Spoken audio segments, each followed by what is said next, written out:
Welcome to recipes in my way. இன்றைக்கி நம்ம அருமையான சுவையில் முட்டை சில்லி தான் செய்ய போகிறோம். ஸ்கூல் லீவில் இருக்கிற குழந்தைங்களுக்கு இந்த மாதிரி செஞ்சு கொடுங்க. அடிக்கடி அட்டகாசமாகவும் இருக்கும், ஆரோக்கியமானதாகவும் இருக்கும். ரொம்ப சுலபமாக செய்யக்கூடிய இந்த முட்டை சில்லியை எப்படி செய்கிறது, இதுக்கு தேவையான பொருட்கள் என்ன பார்க்கலாம் வாங்க. 4 முட்டை எடுத்திருக்கேன். இதை உடைச்சி ஒரு பவுலில் ஊற்றிக்கலாம். இதில் 1/2 டீஸ்பூன் உப்பு சேர்த்து நல்லா அடித்து கலந்துடலாம்.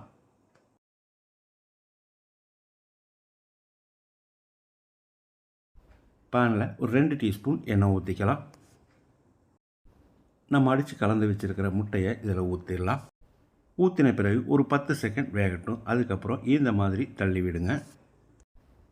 ஒரு 10 செகண்டுக்கு பிறகு அந்த பக்கம் இருந்து இந்த மாதிரி இழுத்து விடுங்க. ஒரு நிமிஷத்தில் இந்த முட்டை வெந்துடும். அளவான தீயில தான் ஸ்டவ் எரியணும். கிட்டத்தட்ட முட்டை பாதி அளவுக்கு வெந்துருச்சு. இப்போ சின்ன சின்ன துண்டுகளாக போட்டுக்கலாம்.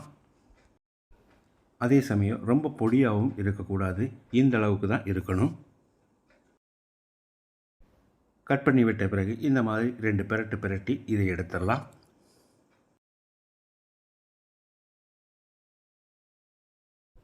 பேனில் 2 டேபிள் ஸ்பூன் எண்ணெய் ஊற்றிக்கலாம். 1/2 இன்ச் இஞ்சி பொடியாக நறுக்கினது, 3 பல் பூண்டு பொடியாக நறுக்கினது, ஒரு பச்சை மிளகாய் பொடியாக நறுக்கினது, ஒரு 3 டேபிள் ஸ்பூன் அளவுக்கு பொடியாக நறுக்கின வெங்காயம், மீடியம் சைஸில் ஒரு குடமிளகாயை இந்த மாதிரி சதுரமாக நறுக்கி வச்சுருக்கேன். இது ஒரு 10-20 செகண்ட் வதக்கி விட்டுடலாம். எப்போவுமே குடமிளகாய் ஒரு 3/4 பதத்துக்கு தான் வேகணும். நல்லா வெந்ததுன்னா சாப்பிட்றதுக்கு டேஸ்ட்டாக இருக்காது. ஒரு பெரிய வெங்காயத்தையும் சதுரமாக நறுக்கி வச்சுருக்கேன். இதையும் போட்டு மறுபடியும் ஒரு 10-20 செகண்ட் வதக்கி விட்டுடலாம்.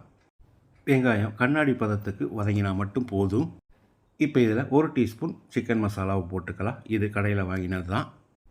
1 tablespoon soya sauce, 2 tablespoon tomato sauce, 2 tablespoon red chilli சாஸையும் ஊற்றி கலந்து விட்டுடலாம்.